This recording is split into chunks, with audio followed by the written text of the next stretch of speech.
Aqui nós temos que fazer uma avaliação desses governos, né? Para que a gente entenda também o que está acontecendo e para que a gente entenda o problema que a esquerda teve em lidar com a questão do golpe. Os governos que entraram aí, todos eles foram governos nacionalistas de tipo moderado, né? Vocês já devem ter percebido, né, as pessoas que acompanham as nossas análises, que todo mundo trabalha com uma listinha, né? Então, você fala assim, governo nacionalista. Então, a pessoa chega e fala assim, o que é um governo nacionalista? Ah, o governo nacionalista é o Perón, é o Getúlio Vargas. Então, Getúlio Vargas criou a Petrobras, fez a legislação do trabalho, etc. e tal. Aí você pega o governo nacionalista de plantão, o que o governo fez? O Bolsa Família. Bom, o Bolsa Família é uma realização muito inferior à do Getúlio Vargas. Então, não se encaixa na minha lista de características de governo nacionalista, não é um governo nacionalista. Né? A esquerda caiu nesse erro brutal e muitos chegaram a falar que o governo Lula no Brasil, por exemplo, era o governo mais pró-imperialista que existia no mundo. Porque, logicamente, o governo Lula foi um governo nacionalista muito moderado. E por que ele foi um governo muito moderado? Não por nenhum problema moral. Ele foi um governo muito moderado pelas características do desenvolvimento político brasileiro. O nível de pressão da classe operária, as possibilidades econômicas, né? Uma coisa que muita gente não leva em consideração, não vamos fazer aqui um tratado sobre o nacionalismo, é que esse nacionalismo ao qual as pessoas estão se referindo, ele veio num momento de ascenso econômico mundial. Né? Então, combinaram-se dois fatores, uma a fraqueza do imperialismo e de outro o ascenso econômico mundial. Daí que o nacionalismo latino-americano daquela época, ele tivesse grandes planos de desenvolvimento. Esses planos de desenvolvimento eram todos, numa grande medida, um beco sem saída, porque, como a gente pode ver aqui, não houve desenvolvimento nenhum, né, ou muito pouco, e tudo isso daí fracassou. Mas as possibilidades existiam. Em 1954, por exemplo, nós estamos em pleno desenvolvimento dos chamados anos dourados da economia. A economia mundial crescia, o que não vai acontecer mais depois de 1974. Já os governos nacionalistas de agora, eles estão vindo numa situação de terra arrasada. E, portanto, as ambições e os planos da burguesia nacional, elas tendem a ser muito mais moderados diante da situação que nós estamos vivendo. A pessoa olha e fala assim, vamos fazer isso, vamos fazer aquele outro. Mas, por exemplo, como escapar, né, da rede formada pelos bancos para aprisionar todos esses países atrasados? A pessoa não tem a fórmula para isso. Para fazer isso, você precisaria ter um governo revolucionário, você precisaria ter um governo socialista, um governo da classe trabalhadora, que não foi o caso do governo PT. Bom, então as pessoas se enganaram e acharam que é uma confusão comum no interior da pequena burguesia, da esquerda pequeno-burguesa, que os governos que aí estavam, os Kirchner, Lula, Rafael Correia e tudo mais, eles eram, na verdade, a representação do imperialismo no governo.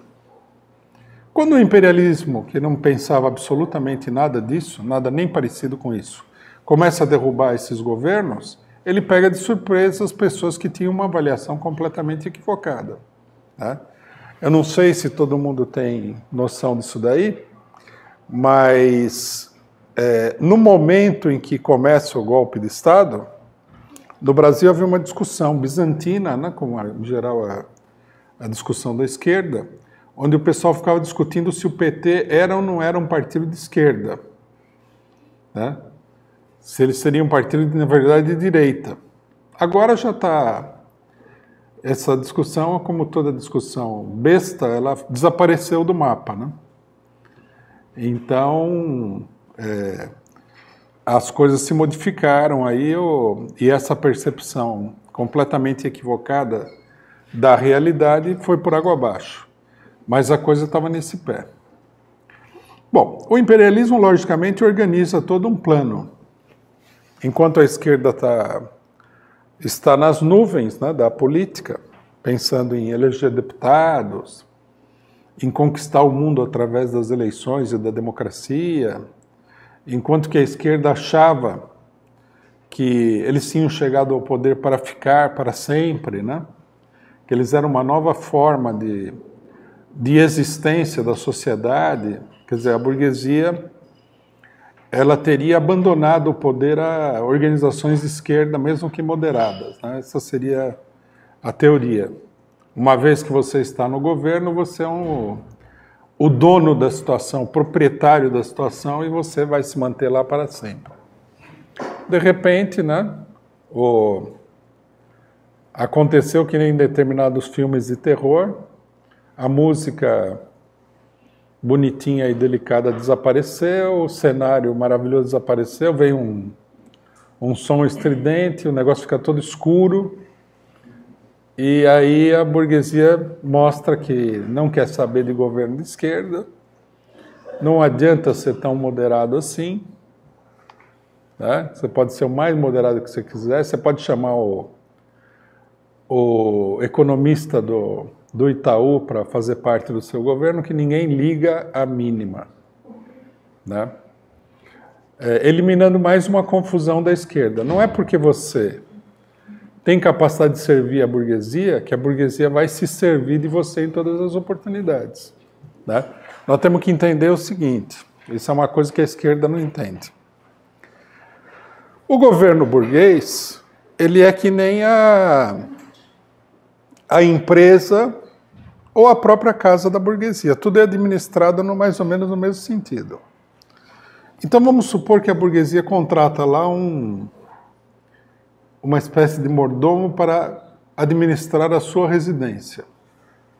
O mordomo todo dia faz salamaleque para os patrões, se esforça de fazer tudo direitinho, não briga, não arruma encrenca, nem nada. Ele está garantido como mordomo? Não. No primeiro problema que os patrões se encontrarem com ele lá, e que pode ser até um problema totalmente falso, né? Alguém cismou que o mordomo está ficando arrogante, os patrões vão lá, né, e dão um jeito de botar ele na rua. Por quê? Porque ele é um empregado. Mesmo que um empregado tenha um grande poder na empresa, se ele não é dono da empresa, ele é uma pessoa dispensável. A hora que os patrões precisarem de um outro tipo de empregado, eles põem os empregados para fora e contratam outros empregados. Às vezes, eles têm dificuldade de fazer, principalmente no regime político, onde tem eleições, etc. e tal, mas eles acabam fazendo.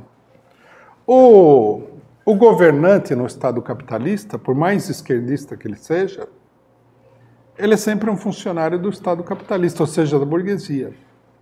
E é assim que a burguesia vê. Bom, primeiro a gente vê que a maioria desses governos aí teve que governar com várias imposições de ministérios e tudo mais. Lula teve que governar com Meirelles, com um monte de gente da burguesia, tudo imposição para que eles aceitassem o governo dele. Num certo sentido, está acontecendo também com o Bolsonaro agora, né? O Bolsonaro, ele vai matar, acontecer, torturar, arrancar a cabeça, arrancar a perna e tal, né?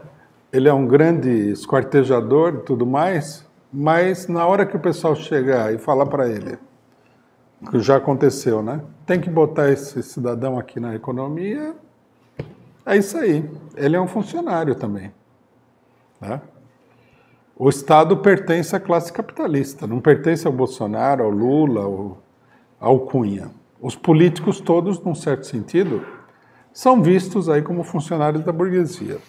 Bom, chegou o momento que o imperialismo decidiu que era necessária uma mudança de política e decidiu acabar com a esquerda no governo e lançar uma ofensiva. E a maior parte da esquerda nacional nem viu isso daí. Eles estavam tão aprisionados dentro de um esquema mental que dizia que a esquerda não era esquerda, que o imperialismo, o governo mais satisfatório para o imperialismo era justamente o governo daquela esquerda e tal. Tudo que é uma simplificação política extraordinária, e a burguesia começou a desmantelar esses governos. O primeiro foi o de Honduras, né, que caiu através de um golpe, natural que fosse em Honduras, porque a América Central e o Caribe são considerados para os norte-americanos com um status profundamente colonial. Eles não querem, naquela região, governos que não sejam absolutamente submissos. Daí o enorme atrito que eles têm o enorme enfrentamento que eles têm com os cubanos, né? Não apenas por motivos ideológicos, mas pelo fato de que é um país fora de controle ali na porta dos Estados Unidos. Esse é muito grave. No entanto, o caso de Honduras não foi um caso isolado, nós assinalamos na época, né, que com o golpe de Honduras, a burguesia imperialista havia tomado a decisão de primeiro botar um limite à expansão dos ditos governos nacionalistas, né?